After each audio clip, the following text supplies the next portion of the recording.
তো বন্ধুরা, এটা ছিল বহুদিন আগের কথা। এক জঙ্গলের মধ্যে এক শেয়াল ও এক বাঘ থাকতো। শেয়াল সবসময় বাঘের ক্ষতি চাইতো। ঠিক একবারের কথা, বাঘ তার গুহার সামনে একটি বড় আম গাছ লাগিয়েছিল। তাতে অনেক বড় বড় আম হয়েছিল এবং শেয়ালও তার গুহার সামনে একটি আম গাছ লাগিয়েছিল, কিন্তু তাতে অনেক কম আম ধরেছিল। তাই সে ভাবলো বাঘের আম চুরি করবে। রাত হতেই সে বাঘের আম চুরি করার জন্য বেরিয়ে পড়লো।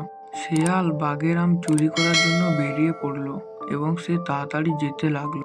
এদিকে বাঘ তার গুহার মধ্যে ঘুমিয়ে থাকে এবং শেয়াল সে সুযোগ বুঝে সে আস্তে আস্তে বাঘের গুহার আম গাছটার দিকে যেতে থাকে।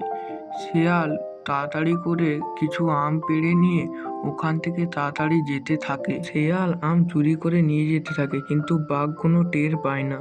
তারপর দিন সকালে বাঘ যখন উঠে দেখে তার গাছের আম কিছু কম, সে তখন ভাবতে লাগলো। সে মনে করলো যে তার গাছের আম নিশ্চয় পাখি ও কাঠবিড়ালিতে খেয়ে নিয়েছে।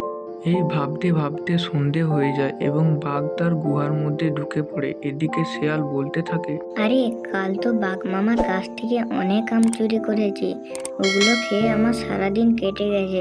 আজ রাতে বাঘ মামার গাছ থেকে আরো বেশি করে আম পেড়ে আনতে হবে, তাহলে আমার কালকের দিনটাও চলে যাবে। এই বলে শেয়াল বাঘের গাছ থেকে আম চুরি করার জন্য তাড়াতাড়ি যেতে থাকে। এদিকে বাঘ তার গুহার মধ্যে ঘুমিয়ে থাকে। এই দেখে শিয়াল বাঘের আম গাছের তলায় যায় এবং বলতে থাকে, আরে বাঘ মামার গাছ থেকে আজ একটু বেশি করে আম পেড়ে নি, তাহলে কালের দিনটা আমার আম খেয়েই চলে যাবে। এই বলে শিয়াল বাঘের গাছ থেকে বেশি করে আম পেড়ে তার গুহার দিকে তাড়াতাড়ি যেতে লাগলো। তারপর দিন সকালে বাঘ উঠে দেখলো তার গাছে আম একেবারে কম এবং সে বলতে লাগলো, আরে কাল তো আমি আমার গাছে অনেক আম দেখেছিলাম, আজ এত কম কেন? নিশ্চয় মনে হচ্ছে কেউ রাতের অন্ধকারে আমার গাছ থেকে আম চুরি করছে। আজ মনে হচ্ছে লুকিয়ে দেখতে হবে, ওই চোর বেটাকে ধরতেই হবে।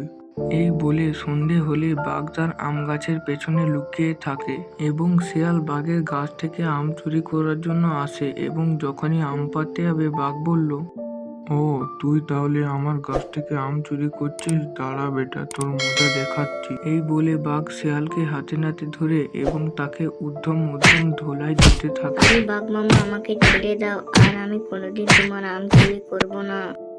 তো বন্ধুরা, তোমরা এই ভিডিওটা দিয়ে কি শিখলে? যে কেউ কোনোদিন কারো জিনিস চুরি করো না, খুব দরকার পড়লে চেয়ে নিও। আর তোমাদের যদি ভিডিওটি ভালো লেগে থাকে তাহলে তোমরা ভিডিওটিতে একটি লাইক এবং চ্যানেলটি সাবস্ক্রাইব করে বেল আইকনটি অন করে দেবে। আর এই ভিডিওটা তোমাদের কেমন লেগেছে সেটি কমেন্ট করে জানাবে। তো বন্ধুরা, ভালো থেকো, বাই, দেখা হবে পরের ভিডিওতে।